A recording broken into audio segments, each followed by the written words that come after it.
Hi everyone, this is Joanna. Welcome to my channel. Thank you so much for hanging out with me. Have you guys ever seen pendants that hold a penny, a lucky penny in it? I have seen it on Pinterest and I thought it was such an amazing idea to create one. Now, I have a friend whose name is Penny, and she is our lucky penny because whoever works with her and is a friend of hers, we are so lucky to have her in our life because she's just so amazing. Now, the style is steampunk, which is kind of fun and you can do so much with it. I have made a couple of steampunk pendants in the past. You can watch those videos.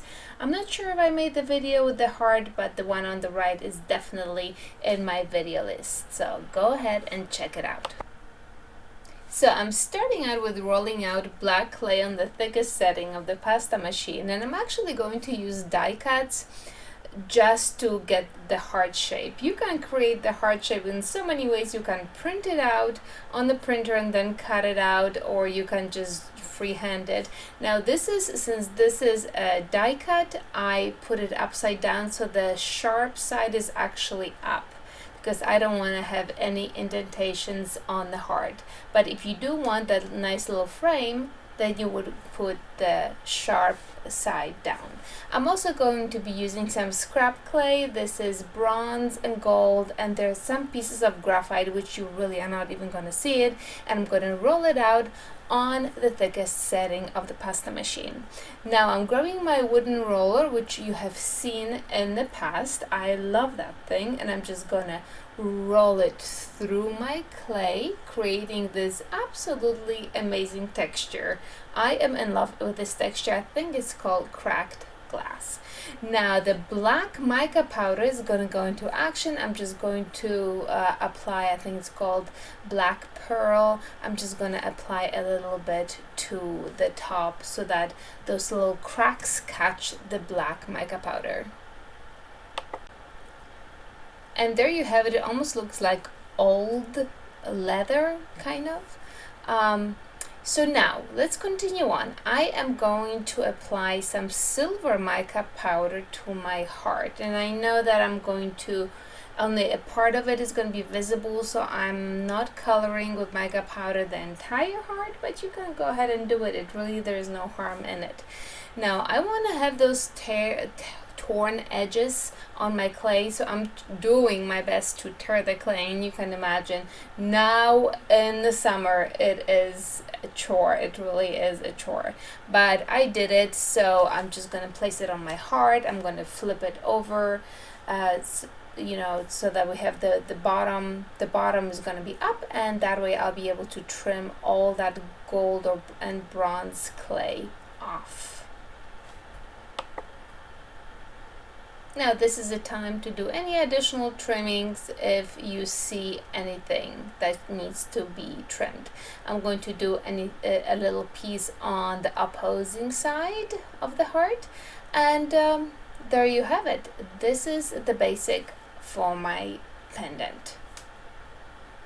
Now I decided that I have all those metal gears that I use for my other crafts, and I want to stamp them into the clay. So I pull off my bronze pieces, and I'm just going to start pressing those gears into my pendant, and they will be overlapping each other. So I'll pull one off, I'm going to stamp another one overlapping the first one, and so on and so forth, and that way you're going to get kind of like a stamped image on that part of your heart. I would think that if you have any small gears, that would be kind of nice to attach them to the clay directly. Now I'm grabbing some gold mica powder, and I'm just barely scrubbing on top, just a little bit, but it makes a big difference. It really is amazing. And now the bronze pieces are going to go back on, and we're going to have that nice texture popping through where the silver is.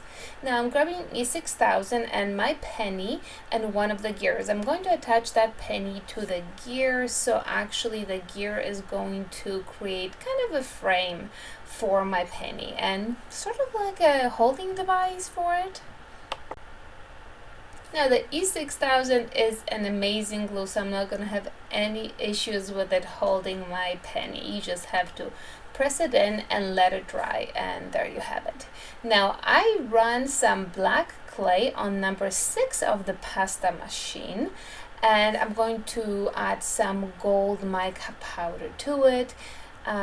If you wonder why I'm wearing only one glove, is because I had a little crafting disaster on my left hand with alcohol inks, and I didn't want you guys to stare on my destroyed nails, so there you have it. But the gold mica powder is going on, and I'm going to create a little strip that is going, or a little belt that is going to be actually holding that penny in. So I'm just gonna trim it to the desired width, and I'm going to attach some chain to it. So I want to make sure that this little belt is not too thin for the chain that I'm going to be using. Now it really is not going to hold that penny in. That penny is going to be baked into the heart, but of course we just want to give that appearance.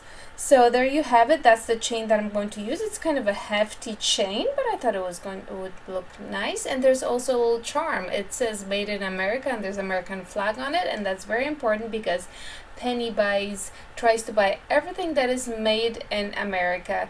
It's a very important thing for her, so I thought that would be kind of cool to add that to the pendant. So I'm just attaching that little charm to the end of my chain. I'm going to give it a nice squeeze, and then I'm going to trim the chain to the length of my golden belt.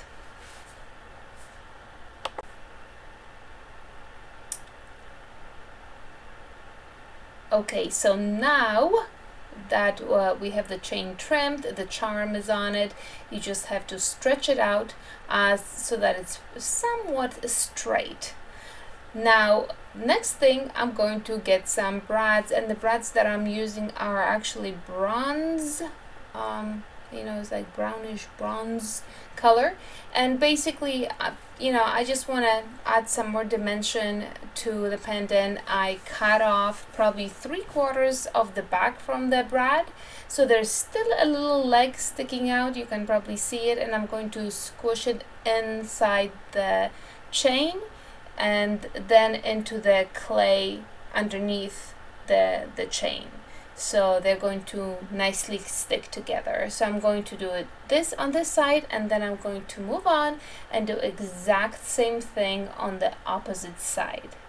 So these are, the penny section is really pretty much done right now.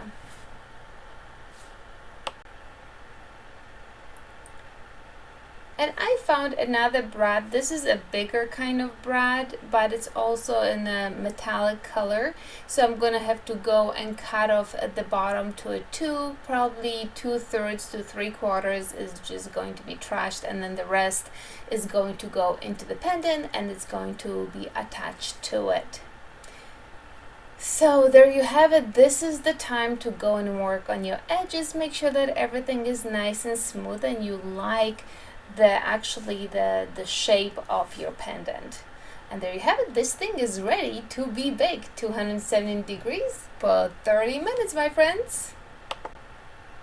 And now that it is out of the oven, I'm going to drill a hole. And please note that I'm actually not holding the pendant after my bloody disaster a few videos ago. So I'm just going to hand drill a hole, and I'm adding a little bezel to it, and this is the one that is just a clasp, so it's very, very easy to install. You can probably squeeze it with your hands, or like me here, I had some pliers. I just give it a nice squeeze, and there you have it. The pendant is ready, and there you go, my friends. The chain that I'm putting it on matches the chain on the pendant. It is a bigger piece, so I'm gonna make sure that the chain is definitely a little bit longer. You wanna wear it a little bit lower, but I love the way it came out. I just think it's so fun. What a fun project it really is, and I am sure that if you give your friend a lucky penny, they're gonna be so happy. Well, my friends, let me know what you think about this project. I had so much fun making it, and to my Penny, girl, you are the best. Love you. You are such an amazing friend. Thank you for everything that you do for me, and hopefully this one is going to bring you good luck. Till next video, my friends. Ta-ta!